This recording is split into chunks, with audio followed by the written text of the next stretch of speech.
নমস্কার, ইসিসিএন খবরে আপনাদের স্বাগত। আপনাদের সাথে আমি পূজা। বিস্তারিত খবরে যাবার আগে শুরুতেই হেডলাইন্স।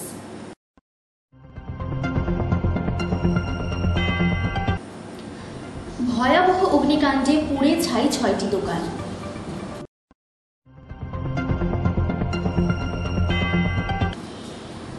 রুইয়েরকুঠি এলাকায় তৃণমূলের পোলিং এজেন্টের বাড়ি ফের ভাঙচুরের ঘটনায় এলাকায় চাঞ্চল্য।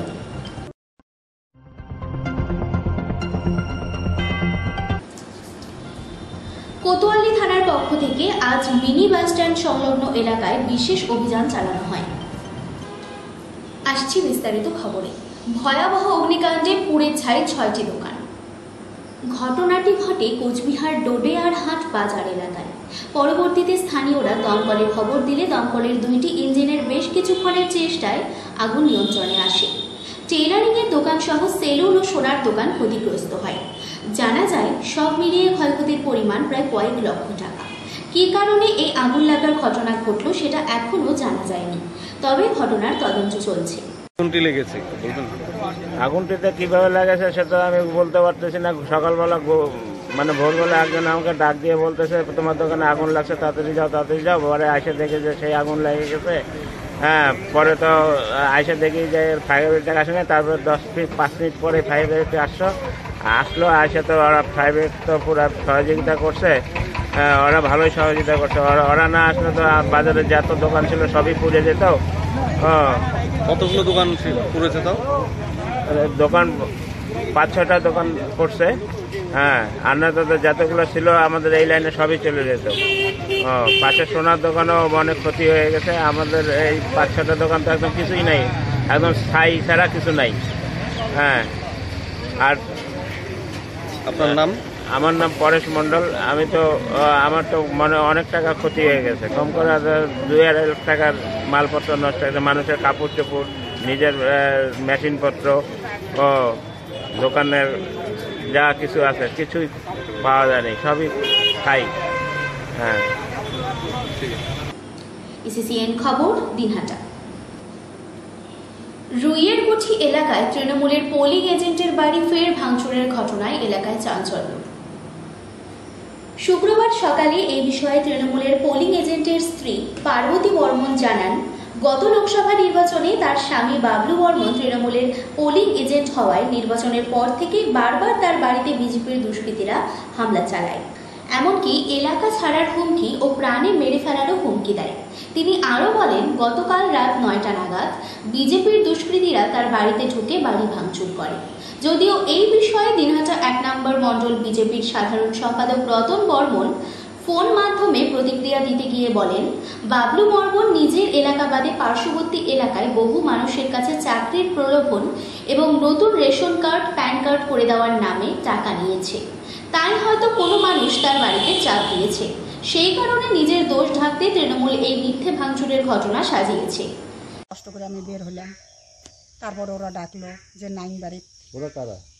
চন্দন পঞ্চায়েত, প্রশান্ত পঞ্চায়েতের বর, তারপরে এখানকার বিশ্বজিৎ নামে একটা ছেলে, তারপর অঞ্চল সভাপতি হচ্ছে তোমার অর্জুন। ওরা কোন দলে? বিজেপির। আপনারা? আমরা তো তৃণমূল। ওরা এখন একটাই কথা, আমরা আগেই বাধা করছি যে পুলিং এজেন্টে দাঁড়াবে না। তারপরে ও কেন পুলিং এজেন্টে গেল? ওকে এখানটা থাকতে দেব না, থাকলে তো মার্ডার করতাম। আমাকে না ছোড়া ঠোরা দেখাইলো। কি করছে বললেন? ঘর থেকে টিভিতে বের করলো, বের করে আসার মারলো। তারপরে আমি ফোন করতে নিয়েছিলাম, তখন আমার হাত থেকে মোবাইলটা নিয়ে ঢেল মারলো, ডিসটে ভাঙলো, বেড়া ঠেড়াগুলো ভাঙলো। ভাঙার পর তার গালাগালি করলোই। ওটা তো যে গালাগালি করলো ওটা তো আমার করার মতো নয়। কি নাম আপনি? আমার নাম পার্বতী বর্মন। এই জায়গাটার নাম? রুইয়েরকুঠি। ইসিসিএন খবর দিনহাটা। কোতোয়ালি থানার পক্ষ থেকে আজ মিনি বাসস্ট্যান্ড সংলগ্ন এলাকায় বিশেষ অভিযান চালানো হয়। এদিন যে সমস্ত সাধারণ মানুষ রাস্তায় দাঁড়িয়ে ধূমপান করেন তাদেরকে আটক করে জরিমানা করা হয়। জরিমানার পরিমাণ ধার্য করা হয় 150 টাকা। কোচবিহার কোতোয়ালি থানার আইসি তপন পালের নেতৃত্বে বিশাল পুলিশ বাহিনী দিয়ে এই কর্মসূচি গ্রহণ করা হয়। উপস্থিত ছিলেন ডিএসপি হেডকোয়ার্টার চন্দন দাস। প্রায় 30 জনকে এই জরিমানা করা হয়। সরকার তো সেটা কি করে দেয়? খাবো না, কেউ খাবো না, পাওয়া না খাতিকা। হ্যাঁ, আমার নাম বন্দে চাপাতুলি আলিপুরদুয়ার 1 নম্বর ওয়ার্ড।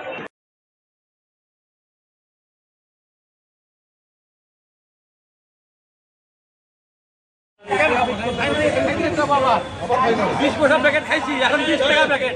কেন খাবো না? ফাইন দেবো, আবার খাবো। সরকার বলবে খাবো না বিড়ি।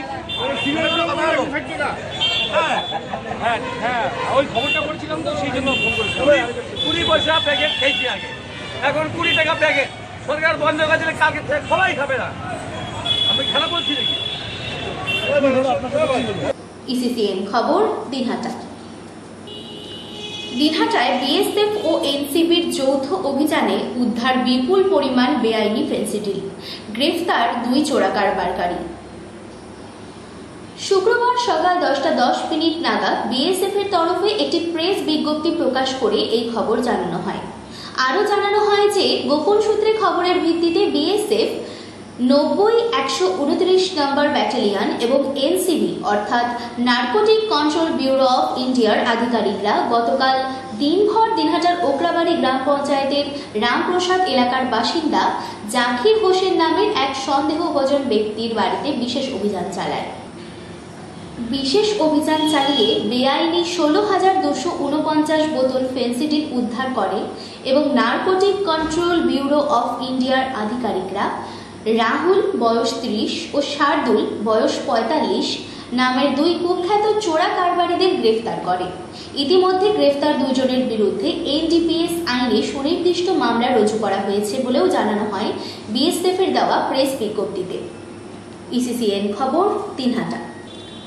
পানীয় জলের সমস্যার জন্য দায় আছে, তবে দায়ী নই, গৌতম দেব। শিলিগুড়ি শহরে পানীয় জলের যে সমস্যা হয়েছে তার জন্য আমরা দায়ী নই, তবে আমাদের দায় আছে। শুক্রবার শহরে পানীয় জল পরিস্থিতি খতিয়ে দেখতে গিয়ে সাংবাদিকদের মুখোমুখি হয়ে এমনটাই জানালেন শিলিগুড়ির মেয়র গৌতম দেব। তীব্র পানীয় জলের সমস্যার মধ্যে দিয়ে চলছে শহর শিলিগুড়ি। শিলিগুড়ি পুরসভার তরফে করা হয়েছে বিকল্প ব্যবস্থা, কিন্তু তা কতটা পর্যাপ্ত এদিন সেই বিষয়টি খতিয়ে দেখতে 33 নম্বর ওয়ার্ড এলাকায় পরিদর্শনে যান গৌতম দেব। মেয়র বলেন যে সমস্যা তৈরি হয়েছে সেটা তাদের পূর্বপুরুষের, তবে তার দায় নিচ্ছেন গৌতম দেব টিম, কিন্তু তারা এর জন্য দায়ী নয় বলে এদিন দাবি করেন গৌতম দেব। সাধারণ মানুষের সাথে পানীয় জলের সমস্যা কোনোভাবে না হয় তাই জন্য আমরা ময়দানে রয়েছি, কিন্তু সমস্যা সমাধানের পরেও যেভাবে রাজনীতি করা হচ্ছে তা খুবই নক্কারজনক বলে বিরোধীদের আক্রমণ করেন গৌতম দেব। যে 2টি রাজনৈতিক দল একত্রিত হয়ে আমাদের তৃণমূল বোর্ডের বিরোধিতা করছে তার জবাব সাধারণ মানুষ দেবে বলেই আশা প্রকাশ করেন তিনি। সহনশীলতা, ধৈর্য আর ক্ষমাই হচ্ছে সবচেয়ে বড় বিষয়। আমরা তাদের এই বিক্ষোভটাকে গ্রহণ করেছি এবং এটা বেশ জাজ গণতন্ত্রের মানুষের উপরে ছেড়েছি। আর কিছু কি করব, খালি প্রার্থনা করি এদের চৈতন্য উদয় হোক, এদের শুভবুদ্ধির উদয় হোক। আজকে 75 বছর 76 বছর বয়সে এক ব্যক্তির যদি শুভবুদ্ধি উদয় না হয়, ঈশ্বরের কাছে প্রার্থনা করব যে ওরা তো ঈশ্বরে বিশ্বাস করে না, কিন্তু আমরা বিশ্বাস করি। প্রার্থনা করব যে হে ঈশ্বর, হে সর্বশক্তিমান, এদের চৈতন্য উদয়। ইসিসিএন খবর দিনহাটা। বিশ্ব তামাক বর্জন দিবসকে সামনে রেখে বালুরঘাটে ট্যাবলোর শুভ সূচনা করা হলো। শুক্রবার সকাল 11:30টার দিকে ফিতে কেটে ও সবুজ পতাকা নাড়িয়ে ট্যাবলোর শুভ সূচনা করেন জেলা শাসক বিজিন কৃষ্ণা ও জেলা মুখ্য স্বাস্থ্য আধিকারিক সুদীপ দাস। এই বিভাগের আধিকারিক কাকলি মুখোপাধ্যায় সহ অন্যান্য স্বাস্থ্য আধিকারিকরা।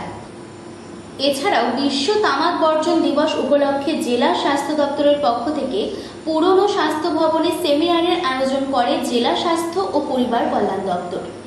এই ট্যাবলেটটি গোটা জেলা জুড়ে ঘুরবে। বিভিন্ন এলাকায় তামাক বর্জনের জন্য সাধারণ মানুষদের সচেতন করতে এই ট্যাবলেট উদ্বোধন করা হয়েছে বলে জানা গিয়েছে। আগামী দিনে বেশ কয়েকটি স্কুলকে পুরোপুরি তামাক বর্জন স্কুল হিসেবে ঘোষণা করতে চলেছে প্রশাসন। এছাড়াও প্রকাশ্যে ধূমপান ও তামাক সেবন বন্ধ করতে জরিমানা করা হয় বলেও জানানো হয়েছে। ইসিসিএন খবর দিনহাটা। ইসিসিএন খবর এখনকার মতো এখানেই শেষ হল। আপনারা দেখতে থাকুন ইসিসিএন খবর, সবার মাঝে সবার সাথে।